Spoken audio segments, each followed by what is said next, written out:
రమణ బాబు వాడు సినిమాకి ఫ్రీ పాస్లు ఇచ్చాడు, అర్జెంట్ సినిమాకి వెళ్ళాలి, రెడీ అయిపో. సినిమా ఏం పేరు? నా పెళ్ళం నీ మొగుడు. అదేం సినిమా అండి? నేను దేవుడి సినిమాకి అయితేనే వస్తా. కామాక్షి పెళ్ళయి 6 సంవత్సరాలైంది, ఇంతవరకు శ్రీకృష్ణలీలు, స్వామి అయ్యప్ప మహిమ, భక్త తుకారాం ఇలాంటి భక్తి సినిమాలకు వెళ్ళాం గానీ ఒక సోషల్ సినిమాకి వెళ్ళావా? ఇవాళ సినిమాకి వెళ్ళకపోతే నా పరువు పోతుంది, నువ్వు రెడీ అయిపో.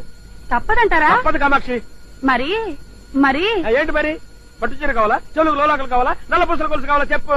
అవన్నీ తర్వాత చూద్దాం, ముందు నాకు కాస్త ఆవు పేడ కావాలండి. ఆవు పేడ ఎందుకు కామాక్షి?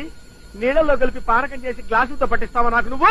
ఇవాళ ఆవు పేడతో దీపారాయణ చేస్తే మనం పోయాక ఆ దీపం దారి చూపిస్తుందండి. అక్కడ కూడా పవర్ కట్టేనా? కామాక్షి నీకు రాను రాను మరి చాలా. ఆపండి మీ దండకం, నేనే సినిమాకి రావడం లేదు, నేనే తెచ్చుకుంటా. లేదు, నువ్వు రెడీ అయిపో. సినిమాకి వెళ్ళకపోతే నా పరువు పోతుంది. వెంటనే బట్టలు మార్చుకుని నేనే ఆవు పేడ తెస్తాను. ఏమండి పేడ కింద పడిని తీసుకురాకండి, పడుతుండగా పట్టుకురండి.